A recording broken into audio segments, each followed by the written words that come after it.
It's global news and you are welcome. We begin with landslides, sinkholes, floods plagues Tom, hits of Medvedchuk and 3 deputies. Russian forces have taken Solda, Wagner Group chief says.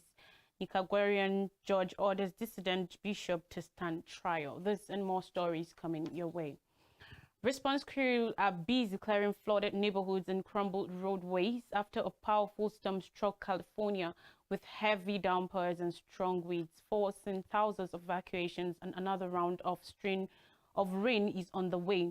Already, storms that battered California in recent weeks have left no less than 17 people dead, as much as the state received rainfall totals 400% to 600% above average. By Tuesday night, the rain tapered off in Southern California, but across the state, over 6 million people were still under flood alerts as the next in the barrage of atmospheric rivers was forecast to bring heavy rain and potentially more flooding to Northern California beginning Wednesday. It's the first of 4 more atmospheric river events, long, narrow regions in the atmosphere that can transport moisture thousands of miles that are likely to hit California in the next 10 days. The next round of rain is moving in ahead of a large cyclone in the eastern Pacific that is expected to also bring precipitation to the Pacific Northwest by Wednesday night. The heaviest rain over the next 7 days is expected in northern portions of the state, where the National Weather Service is forecasting an additional 5 to 10 inches with localized higher amounts. Though none of the coming storms are expected to individually be as impactful as the most recent ones, the cumulative effects could be significant in a state where much of the soil is already too saturated to absorb any more rain, and streets are still flooded from earlier storms. As another storm looms, several communities are still picking up the pieces. Parts of Central and Southern California saw intense damage. There were around 150 to 200 reports of flooding and mudslides across the southern region in 28 hours, National Weather Service meteorologist Todd Hall said on Tuesday. Indonesian President Joko Widodo has stated regret for gross human rights violations that occurred in his country's past, including a violent anti-communist purge in the 1960s and the disappearance of student protesters in the late 1990s. More than 500,000 people were killed across Indonesia in violence that started in the mid-1960s when then General Suharto and the military seized power following a failed communist coup. 1 million or more people were jailed, suspected of being communists during the bloody episode in Indonesia's history, which ushered in the decades-long rule of dictator Suharto. The president, commonly known as Jokowi, cited 11 other incidents spanning a period between 1965 and 2003 prior to his tenure as leader, including the shooting deaths and abduction of students during protests in 1998 that brought down Suharto. He said the government was trying to rehabilitate the rights of victims without negating the judicial resolution, though he did not specify how that will be achieved. Students leading the protests in 1998 were abducted and disappeared, and there were also numerous victims amongst the ethnic Chinese community, a minority in Indonesia, who were resented for their perceived wealth. Widodo also acknowledged rights abuses in Indonesia's easternmost province of Papua, including a 2003 army and police operation that left dozens of civilians dead and where officers were accused of murder, torture, and abduction. Papua has been the scene of a decades-old rebellion aimed at gaining independence from Indonesia, which took control of the former Dutch colony in the 1960s. Human rights groups said Widodo's expression of regret, like many other Indonesian leaders before him, did not go far enough, as acknowledgements and expression of regret were not enough without crimes being legally resolved in court and perpetrators tried. Indonesia's late President Abdurrahman Wahid also apologized for the 1960s bloodshed, while President B.J. Habibie formed a team to investigate the violence in the 1998. Rights activists also noted that cases had been thrown out by the Attorney General's office, which is tasked with investigating rights violations. Any expression of regret must also include a reaffirmation that serious crimes of the past need to be resolved rightly and justly through judicial means, he said. On Russian-Ukraine war, President Volodymyr Zelensky has withdrawn the Ukrainian citizenship of 4 political figures, including pro-Kremlin Viktor Medvedchuk, who was transferred to Russia last year in a prisoner swap deal. Medvedchuk, a close ally of Russian President Vladimir Putin, headed a banned pro-Russian party, the Opposition Platform for Life in Ukraine, and was facing treason charges before being relocated to Moscow in September. He met Putin for the first time in 2003 and managed the election campaign of Viktor Yanukovych, a fiercely pro-Moscow presidential candidate. Yanukovych's victory in the 2004 vote triggered the Orange Revolution, Ukraine's first pro-Western revolt, whose organizers accused Medvedchuk of rigging the vote. A win by rival candidate Viktor in a repeat runoff election marked Medvedchuk's temporary downfall, but he began putting together a media empire that would eventually include 3 television networks and a string of publications. His unhindered escape when Russia invaded Ukraine in February was seen as a sign of the weakness of Zelensky's government amidst the chaos and uncertainty of the war's first days. He was captured in April by Ukraine's special services and accused of high treason for attempting to steal natural resources from Russia-annexed Crimea and handing Ukrainian military secrets to Moscow. He was one of over 50 prisoners handed over to Russia in September in exchange for 215 Ukrainian imprisoned soldiers. Kozak and Kuzmin had been elected to Ukraine's parliament as members of Medvedchuk's party.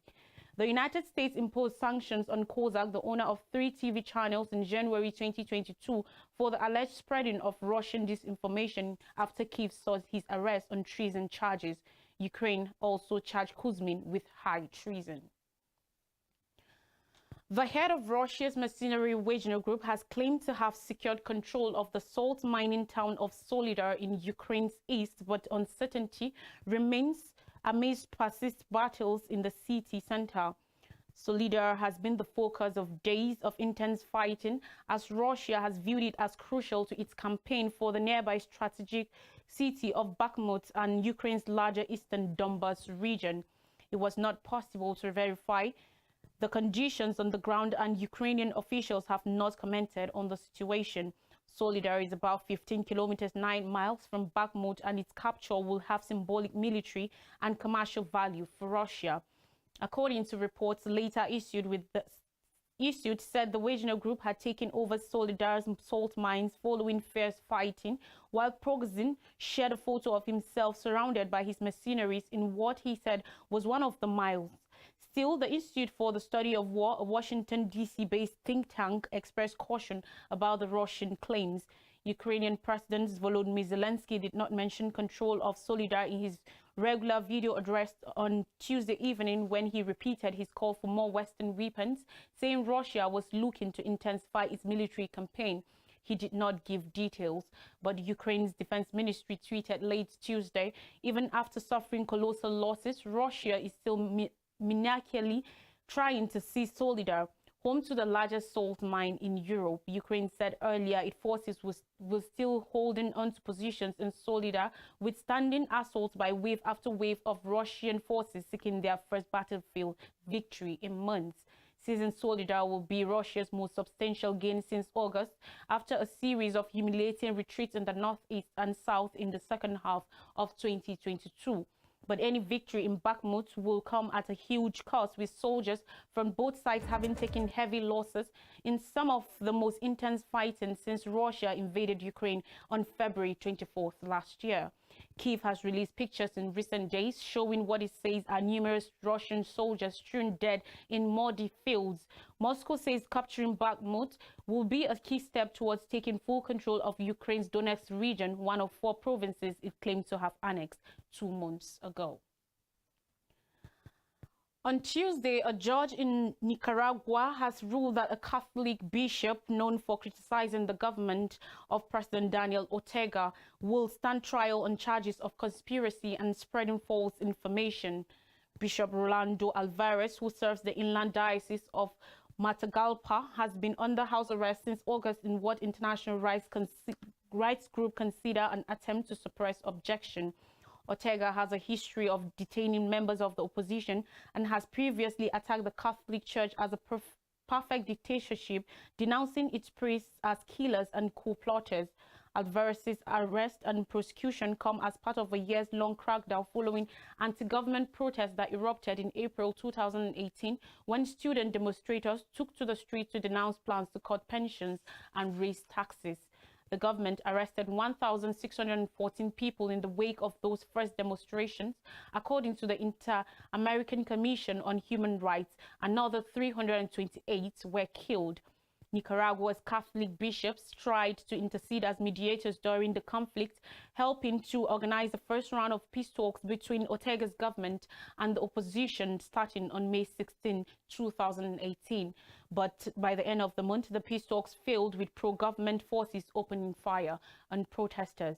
Ortega has since fought with the country's bishops, calling the protests a foreign-backed coup. Numerous prominent rebels have also been arrested in the intervening years, including former journalist Cristina Chamorro, who was seen as a front-runner to challenge Ortega in Nicaragua's 2021 presidential elections. She was charged with money laundering and ultimately banned from running, as were at least 6 other presidential hopefuls. Ortega, who had been president since 2007, handily won re-election to a 4th term that November with upwards of 75% of the vote. Right groups and prominent Western governments, however, have denied the election's legitimacy. The foreign minister of Spain called for the vote a farce, and U.S. President Joe Biden called the proceedings a farce election that was neither free nor fair. In the weeks leading up to the election, Ortega once again took aim at Nicaragua's Catholic bishops, calling them terrorists who worked in the service of the Yankees. Bishop Alvarez have been outspoken against Ortega's regime, criticizing the violence that left hundreds dead since 2018. This past May, Alvarez announced he will initiate a hunger strike to protest what he called police harassment against himself and other members of the Catholic Church. Pope Francis, the head of the Catholic Church, has stated concern and sorrow over the situation in Nicaragua. In December, a Nicaraguan court ordered Alvarez to remain under house arrest pending trial. Silvio Jose Baz, another outspoken leader in Nicaragua's Catholic Church, condemned the ruling on Twitter. On more stories, Cardinal George Pell dies aged 81 in Rome. Australian Cardinal George Pell, a past treasurer of the Vatican who was the most senior member of the Catholic clergy to be convicted of child sex abuse before his convictions were overturned, has died at the age of 81. On Tuesday night, Pell died in Rome. His private secretary said he was once the 3rd highest ranked Catholic in the Vatican, after earlier serving as the Archbishop of Melbourne and Archbishop of Sydney. Archbishop Peter Comensoli, the present Archbishop of Melbourne, said Pell had died from heart complications following hip surgery. He spent 13 months in prison before Australia's highest court in 2020 suppressed his conviction for sexually assaulting 2 choir boys in the 1990s. The decision permitted the then 78-year-old Pell to walk free.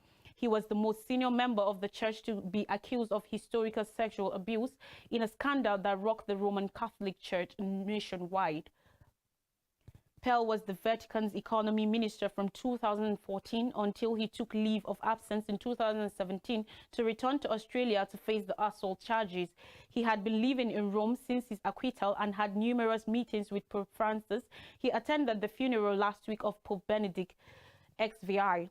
Even before the sexual assault allegations, Pell was a polarizing figure in Australia, respected by conservative Catholics but scorned by liberals for his staunch opposition to same-sex marriage, abortion, and women's ordination. On politics, U.S. House Republicans vote to go after Biden Justice Department. Republicans controlling the United States House of Representatives had voted on Tuesday to unveil an investigation into what they term as Democratic President Joe Biden's weaponization of the federal government. Democrats, however, have branded it a partisan fishing expedition. Republicans have been vowing to use their new majority against the U.S. Justice Department, the Federal Bureau of Investigation, FBI, and other federal agencies that investigated Republican former President Donald Trump and his supporters who stormed the U.S. Capitol on January 6, 2021. On Tuesday, the party line vote intends to do just that, setting up a select subcommittee on the weaponization of the federal government. The body is set to launch a wide-ranging probe of Democrat Biden's administration, which Republicans accuse of weaponizing the FBI against Trump. Republicans will also investigate claims that the Biden administration has pressured big tech companies to censor views that run contrary to White House policy. The bill establishing the panel said legislators will probe how the executive branch works with the private sector, non-profit groups, and other agencies to facilitate action against American citizens. Among the federal agencies pinpointed are those looking into Trump's attempts to overturn his 2020 defeat and alleged mishandling of classified documents. Trump has dismissed these probes as witch hunts. On Monday, the White House said that lawyers for Biden found classified documents at a Washington, D.C.-based think tank affiliated with the president. Some Republicans compared that discovery to the criminal investigation into Trump's removal of classified documents from the White House, though smaller numbers of papers are involved. Biden's team said it turned the documents over upon discovery, while Trump resisted calls to return the paperwork and now faces an investigation into whether he obstructed justice. Coming back to Africa, Tigray rebels start handing over weapons to Ethiopian army. Tigrayan rebels have started handing in their heavy weapons, a major part of an agreement signed over 2 months ago to end an exhausting conflict in northern Ethiopia, a spokesman for the rebel authorities said. The handover in the town of Agule, about 30 kilometers, 18 miles northeast of the regional capital Mekelle, was overseen by a monitoring team comprising members of two sides and a regional body with the Intergovernmental Authority on Development, IGAD. The terms of a peace agreement signed on November 2nd include disarming rebel forces, restoring federal authority in Tigray, and reopening access and communications to the region, which has been cut off since mid-2021. Fighting broke out in November 2020 when Prime Minister Abiy Ahmed deployed the army to arrest Tigrayan leaders who had been challenging his authority for months and whom he accused of attacking federal military bases. At the handover ceremony, Tigray Defense Forces TDF representative Mulugeta Gabrikristos said the beginning of the disarmament will play a key role in restoring peace. A November 12 deal on the implementation of the agreement said the demilitarization of heavy Tigray weapons will take place at the same time as the withdrawal of foreign and non-federal forces. Neighboring Eritrea has supported the Ethiopian army in fighting in the region, but Asmara did not participate in the Pretoria talks. An Ethiopian government delegation, including the Prime Minister's National Security Advisor Ridwan Hussein and several ministers, visited Mekelle on December 26, marking a major step in the peace progress. A few days later, on December 29th, Ethiopian Federal Police entered Mekelle for the first time in 18 months. The precise toll of the conflict, which was largely fought amid media restrictions, is unknown. The International Crisis Group think tank and group Amnesty International have described it as one of the deadliest in the world. Gas from faulty heaters kills closely 20 in Algeria, cold snap. At least 17 people have died in Algeria in numerous seas of carbon monoxide poisoning, emergency services said, as plummeting temperatures push people to use crude heaters emitting dangerous fumes. 9 members of the same family, a couple, their 5 children and 2 relatives, were discovered at their home in the city of Boussada, about 250 kilometers, 155 miles south of Algiers, the Civil Defense Agency said, according to reports on Tuesday. In the northeastern province of Sétif, a couple and their 4 children were also found dead after apparently breathing toxic fumes from their heater, the agency said. 2 other people suffocated in the northwestern city of Masaganim, the service added. All the deaths were attributed to carbon monoxide poisoning. Falling temperatures across North Africa in recent days have pushed people to use heaters that burn natural gas or liquid fuels and release carbon monoxide and odorless and potentially deadly gas. Algeria's emergency services cautioned that a lack of ventilation, poor assembly of heaters, lack of maintenance, or the use of devices not intended for heating can cause carbon monoxide poisoning and death. Lastly, on global news, at last, Gambian pro-democracy activists killed in 2016 honored. Thousands of people turned out in the Gambian capital on Tuesday for the official funeral of a pro-democracy activist who died in custody in 2016 following a protest against former dictator Yahya Jammeh. Mourners lined the streets of Banjul as police passed by carrying the flag-draped coffin of Solo Sandeg in a ceremony that revived memories of Jammeh's brutal rule. The dictator held sway over the tiny West African state for 22 years until he was defeated in presidential elections in December 2016 by political newcomer Adama Barrow and fled to Equatorial Guinea. Sandeg died in custody in April 2016 at the age of 57 after organizing a protest calling for the return of democracy. His death was a catalyst for uniting the country's fractured opposition and driving a wave of pro-democracy protests, which ultimately led to Jammeh's fall. Justice Minister Dada Jallow paid tribute to Sandeg, describing him as a man who paid the ultimate price in fighting for the cause he genuinely believed in. Stay with us for more stories. When we'll be back, it will be Zoom on Nigeria.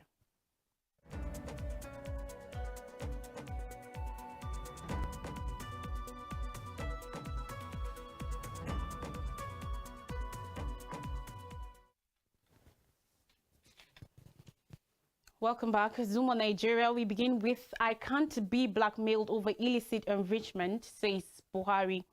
President Muhammadu Buhari has declared that no individual or group can accuse him of corruptly enriching himself since he assumed office as a civilian president on May 29, 2015. According to a statement issued yesterday by his media advisor, Mr. Femi Adesina, the president spoke on Monday night at a banquet in his honor in the Damaturu, Yobe state capital. According to the statement, Buhari said nobody could blackmail him on the bizarre wealth and illicit enrichment while in office, adding that I do not have 1 square inch outside Nigeria. According to him, one thing that I am grateful to God for is that nobody can blackmail me. I intend to stay in Nigeria when I retire from public office. Buhari reiterated his vow to serve God and Nigeria until his last day in office and beyond. This is coming as the Senate President, Dr. Ahmed Lawan, has insisted that the 9th National Assembly did not operate like a rubber stamp in its collaborations with the executive. Buhari advised Nigerians to remain patriotic, saying, as I said more than 30 years ago, we have no other country than Nigeria. We must all stay here and salvage it together. Noting that the most critical security challenge inherited by the administration closely 8 years ago was the strong and pervasive threat of terrorism, the president expressed delight that normalcy has returned to affected states in the northeast. He recalled that the threat was mainly pervasive across the northeast political zone, with Yobe state as one of the most hit by the terrorists. Buhari therefore declared that he has fulfilled the commitment he made to Nigerians in his May 29, 2015 inaugural address to bluntly and courageously tackle Boko Haram terrorists and stabilize the country. Fear not, elections will hold, federal government says. The Nigerian government has played down fears that the 2023 general elections may be postponed due to insecurity, asserting that reports of an impending cancellation are exaggerated as the federal government plans to hold the elections. The assurance was given by Minister of Information and Culture Alhaji Lai Mohammed at the 17th edition of the President Muhammadu Buhari PMB Administration Scorecard Series 2015-2023 in Abuja. Lai Mohammed also noted that INEC is working with security agencies to curb violence and guarantee smooth operations during the elections. No cause for alarm. Reacting to media reports that INEC had warned that it may postpone elections over acts of insecurity, Mohammed assured that there is no cause for alarm. In case you missed it, the Independent National Electoral Commission, INEC, raised alarm over the threat of cancellation of 2023 general election due to the rising security challenges across the country. This was made known on Monday by the chairman of INEC, Professor Yakubu Mahmood, while speaking at the validation of election security training resources held in Abuja, where he analyzed the impact of the security situation on the forthcoming election, noting that it faces a serious threat of cancellation should the insecurity across the country fail to improve. And finally, resident doctors threaten strike over salary arrears and others. On Tuesday, the Nigerian Association of Resident Doctors, NARD, threatened to embark on a nationwide strike over the federal government's failure to address its demands.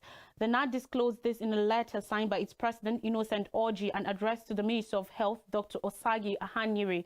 The association is demanding an upward review of the Medical Residency Training Fund (MRTF) and payment of outstanding arrears of the new hazard allowance, amongst others. The doctors suspended their 63-day strike on October 2021 after the government yielded to their demands. In the statement, the association decried the delay in the upward review of the Consolidated Medical Salary Structure (COMMES), salary arrears of members in state tertiary health institutions, and non-domestication of the Medical Residency Training Act (MRTA) in most states. Although NAD commended the government for resolving some of the issues, it noted that the pending demands have become sources of serious agitation nationwide. A recap of major stories: landslides, sinkholes, floods, plague storm hits California. Jokowi says strongly regrets past rights violations in country. Zelensky revokes citizenship of Medvedchuk and 3 deputies. Russian forces have taken sole leader, Wagner Group chief says, and Nicaraguan judge orders dissident bishop to stand trial. Remember, you will never get bored. When you try something new, there's really no limit to what you can do. Thanks for watching.